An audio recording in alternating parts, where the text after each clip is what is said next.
শামুকের কদর বিদেশের মাটিতে ইউরোপের দেশগুলিতে বাড়ছে সাদা শামুকের কদর। ইউরোপ দক্ষিণ এশিয়ার গবেষণা কেন্দ্রে বিভিন্ন সময় এই শামুকের গুণাগুণ নিয়ে চর্চা হয়েছে।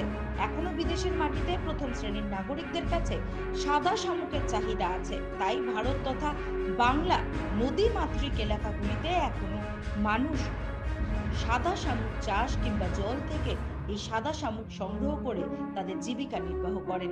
সীমান্ত ও সুন্দরবনের বিস্তীর্ণ এলাকার মানুষ এইভাবেই তাদের জীবিকা নির্বাহ করেন, যেখানে এখনো মানুষ খালবিল থেকে শামুক ধরে বিক্রি করেন।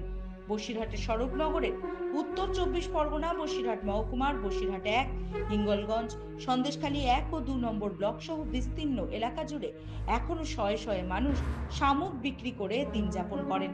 এই শামুকগুলি সাধারণত নদীর পাড়ে খালে বিলে ঘুরে বেড়ায়, যার বিজ্ঞানসম্মত নাম হেলিক্সো পোমাটিয়া, বাংলায় যার নাম গুগলি। সেগুলিকে একসঙ্গে অনেক পরিমাণে সংগ্রহ করে বিক্রি করে শয় শয় মানুষ। এক টিনের বাক্স শামুকের দাম মাত্র 80 টাকা। সেগুলি কিনে ব্যাপারীরা কলকাতা সহ দেশের বিভিন্ন প্রান্তে নিয়ে গিয়ে বিক্রি করেন। ছত্তিশগড়, ঝাড়খণ্ড, নাগাল্যান্ড, মণিপুর ও ত্রিপুরার বিভিন্ন বাজারে বিক্রি হয় এই শামুক। সেখানকার আদিবাসীদের মধ্যে এই শামুক যথেষ্ট জনপ্রিয়। শামুকের শক্ত খোলার মধ্যে থেকে ভেতরের মাংসটি ছাড়িয়ে আলাদা করে রান্না করা হয়। আদিবাসী তথা উপজাতি সম্প্রদায়ের মানুষ এগুলি খেতে পছন্দ করে। ভারতের বিভিন্ন নামিদামি রেস্তোরাঁয়, হোটেলগুলিতে শামুকের রেসিপি বিদেশি মানুষদের জন্য অত্যন্ত প্রিয় খাবার। এর গুণাগুণ অনেক উচ্চমানের। শামুক বিক্রি করে দিন যাপন করেন অনেক মানুষ। ব্যবসায়ীরা এদের কাছ থেকে কম দামে কিনে নিয়ে গিয়ে তা চড়া দামে ভারতবর্ষের বিভিন্ন রাজ্যে এবং বিদেশে রপ্তানি করে। সুন্দরবনের এক শামুক বিক্রেতা গরিমন বিবি বলেন, ভোর 3টের সময় আমরা বাড়ি থেকে বেরিয়ে পড়ি এই শামুক ধরার জন্য।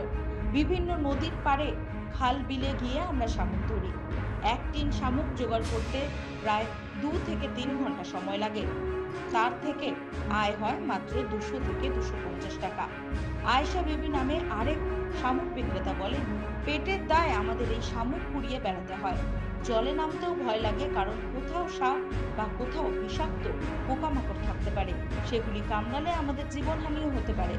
বর্ষাকাল চলে গেলে আর শামুক পাওয়া যায় না, তাই বছরের অন্য সময় আমরা ইট ভাটায় শ্রমিকের কাজ করি, কিন্তু ভাটার কাজ শেষ হয়ে গেলে আবার এই শামুক ধরার কাজে ফিরতে হয় আমাদের।